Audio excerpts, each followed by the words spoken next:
আল্লাহ তাআলার অশেষ মেহেরবানিতে আমরা প্রতি বছরই আসন্না ফাউন্ডেশন থেকে উন্মুক্ত মাঠে ঈদের ব্যবস্থা করে থাকি। গত বছর আমাদের ঈদগাহে 10,000 মানুষ ঈদের নামাজ আদায় করেছেন। এবছর ইনশাআল্লাহ বিইذনিল্লাহ আমরা 15,000 মানুষের জন্য প্রস্তুতি সম্পন্ন করছি। আল্লাহ যদি তৌফিক দান করেন উন্মুক্ত মাঠে এবারও আমরা ঈদের নামাজ পড়ব এবং আল্লাহ তৌফিক দিন আমি ঈদের নামাজের ইমামতি করব ইনশাআল্লাহ। আমরা গত বছর ঈদে যারা এসেছেন তাদের জন্য কিছু মেহমানদারি ব্যবস্থা রেখেছি। 3টা করে খেজুর, 1টা করে ফিরনির বাটি এবং 1 বোতল পানি। যারা আসছেন মুসল্লিরা সবাইকে আমরা খাওয়ানোর চেষ্টা করেছি। এবছর 15,000 মানুষের জন্য সেই প্রিপারেশন থাকবে। সেই সাথে গত বছর বাচ্চাদের জন্য বিভিন্ন রাইড ছিল, তারা ঈদের সারাদিন, ঈদের পরের দিন, তারপরের দিন সবার জন্য উন্মুক্ত। তারা মন ভরে এই রাইডগুলো উপভোগ করতে পারে। বিভিন্ন রকমের খেলাধুলার আইটেম তাদের জন্য থাকে, রেলগাড়ি, ট্রেন, তারপরে জাম্প দেওয়ার জন্য আরও বিভিন্ন রকমের আয়োজন তাদের জন্য থাকে। তো সেটা এই বছর আরও বিশেষ কলেবরে থাকবে ইনশাআল্লাহ, যাতে করে বাচ্চারা ঈদকে যথাযথভাবে উদযাপন করতে পারে। আমরা ঈদের নামাজ পড়ে বাসায় গিয়ে মোবাইল টেপের এই কালচারটাকে পরিবর্তন করতে চাই। সেজন্য ঈদগাহে আমরা নানাবিধ আয়োজন রাখছি। সবার জন্য যেমন হালকা নাস্তার ব্যবস্থা, আবার বাচ্চাদের জন্য রাইডের ব্যবস্থা, মা বোনদের জন্য পর্দার সাথে মা বোনদের ভেতরে মহিলাদের মাধ্যমে তাদের হাতে মেহেদি দেওয়ার ব্যবস্থা এবছর নতুন করে আমরা রাখছি। আমাদের উদ্দেশ্য ঈদকে সত্যিকারের ঈদে পরিণত করা। এখন দুর্ভাগ্যজনক বাস্তবতা হলো যে গ্রামে হোক শহরে হোক ঈদ হয়ে গেছে আমাদের মসজিদে গিয়ে কোনো রকম ঈদের নামাজটা পড়ে বাসায় এসে মোবাইলে ফেসবুকে স্ক্রল করা। এটা আসলে প্রকৃত ঈদ হতে পারে না। ঈদ উপলক্ষে আত্মীয় স্বজনের বাসা বাড়িতে যেমন যাওয়া দরকার, আনন্দ ভাগাভাগি করা দরকার, মোবাইলের স্ক্রিনের বাইরে এসে ঈদটাকে উপভোগ করা আমাদের প্রত্যেককে চেষ্টা করতে হবে। বাচ্চাদের জন্য দেখা যায় দুর্ভাগ্যজনক যে ঈদের দিনও তারা ট্যাব নিয়ে, মোবাইল নিয়ে গেমস, কার্টুন ইত্যাদিতে ব্যস্ত থাকে। এর চেয়ে বড় দুর্ভাগ্যজনক আর হতভাগ্যজনক কি বিষয় হতে পারে?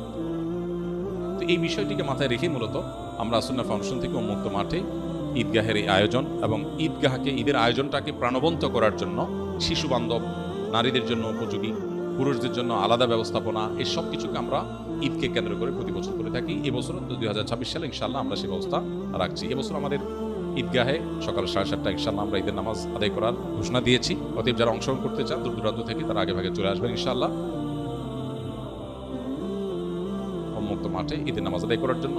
আর যারা বিভিন্ন এলাকাতে ঈদের নামাজ পড়বেন, আপনাদের প্রতি আমার উদাত্ত আহ্বান, ঈদের নামাজ আপনারা উন্মুক্ত মাঠে করার চেষ্টা করবেন যথাসম্ভব, মসজিদে না করে উন্মুক্ত মাঠে। আমাদের দেশে একটা ভয়াবহ বাজে প্রবণতা দেখা যাচ্ছে, সেটা হলো যেই এলাকাতে কয়েকটা গ্রামের মানুষ একটা বড় ঈদগাহ ঈদের নামাজ পড়তো, সেখানে এখন দেখা যায় সবাই যার যার মসজিদে আলাদা ঈদের জামাত করে।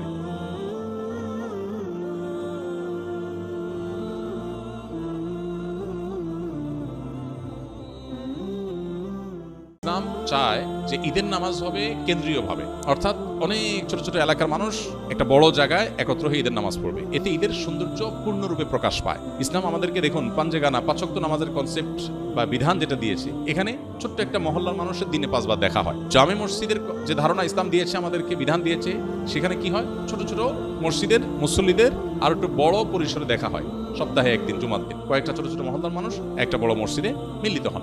আর ঈদগাহে সারা বছর যাদের সাথে দেখা হয় না, বছরে ঈদগাহে 2 ঈদে তাদের সাথে দেখা হয়। তো এই ধারণাটাই আমরা পরিবর্তন করে ফেলছি, ক্ষুদ্র ক্ষুদ্র ছোট ছোট প্রচুর পরিমাণে জামাত করে ঈদের সৌন্দর্যটাও নষ্ট হয়ে যাচ্ছে। এই জায়গাটাতে আমাদের বিশেষভাবে মনোযোগ দেওয়া দরকার। দুর্ভাগ্যজনক বাস্তবতা হলো অনেক সময় দেখা যায় মসজিদ কমিটির লোকজন নিজেরা আলাদা চাঁদা তুলবেন, আলাদা টাকা কালেকশন করবেন, নিজেরা সভাপতি সেক্রেটারি হবেন, নিজের মসজিদ থাকতে সভাপতি সেক্রেটারি থাকতে আরেকজন ঈদগাহে গিয়ে নামাজ পড়ে মুসল্লি হিসাবে, এটা তো মানবজাতির হ্যাম্পার মনে করেন। খুবই দুর্ভাগ্যজনক বাস্তবতা। এই যদি হয় নিয়ত, তাহলে এই ঈদগাহ, এই ঈদের নামাজ আয়োজন করে কি সওয়াব হবে, আল্লাহর কাছ থেকে কি পাওয়া যাবে? এই জন্য আমরা চেষ্টা করবো ইনশাআল্লাহ যতটুকু সম্ভব কেন্দ্রীয়ভাবে বা বড় পরিসরে ঈদের নামাজ আয়োজন করা এবং মসজিদে নয় মাঠে ঈদের নামাজের ব্যবস্থা করব। হ্যাঁ, ঢাকা, চট্টগ্রাম শহরে এলাকা যেখানে আসলে পর্যাপ্ত মাঠ নাই, সেখানে আপনি মসজিদে ঈদের নামাজ ব্যবস্থা করেন। অনেক জায়গায় আবার আরেক কাজ করা, রাস্তা দখল করে ঈদের নামাজ পড়ে।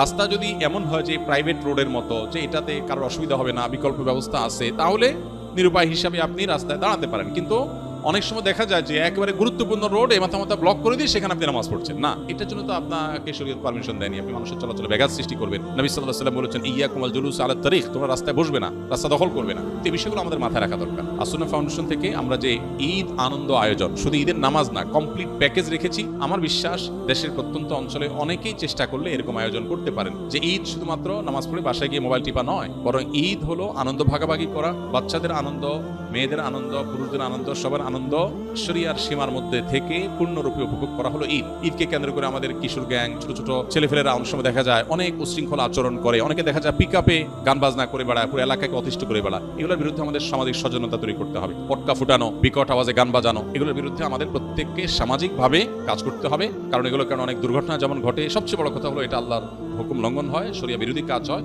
অতএব এগুলোর বিরুদ্ধে আমরা সামাজিক সচেতনতা এবং নাহি আনিল মুনকার বা অসৎ কাজে বাধা প্রদানের ভূমিকায় সামাজিকভাবে আমরা অবতীর্ণ হব ইনশাআল্লাহ বিদিনিল্লাহ। এবং ঈদের আনন্দ যেন পরিপূর্ণ রূপ ধারণ করে সেজন্য আমরা সবাই যার যার জায়গা থেকে কাজ করব। আসুন্নাহ ফাউন্ডেশন ঈদ আয়োজনে আপনাদেরকে আমরা দাওয়াত দিচ্ছি, যাতে সুযোগ আসে ইনশাআল্লাহ আপনারা এখানে ঈদের নামাজ পড়তে আসবেন। আমরা ঈদের নামাজ পড়বো, ঈদের নামাজ পড়ে আমরা মানুষের সাথে সাক্ষাৎ করি, লম্বা সময় থাকার চেষ্টা করি, আনন্দ ভাগাভাগি করার চেষ্টা করি। সবার প্রতি উদাত্ত আহ্বান থাকলো, দাওয়াত থাকলো, যারা আমাদের এখানে নামাজ পড়তে আগ্রহী তারা আসার জন্য। আর যারা মহল্লা নিজের এলাকায় নামাজ পড়বেন তারা উন্মুক্ত মাঠে ঈদের নামাজকে সুন্দরভাবে আয়োজন করার চেষ্টা করবেন এবং কেন্দ্রীয়ভাবে ঈদের নামাজ পড়ার চেষ্টা করবেন। জাযাকুমুল্লাহ খাইর।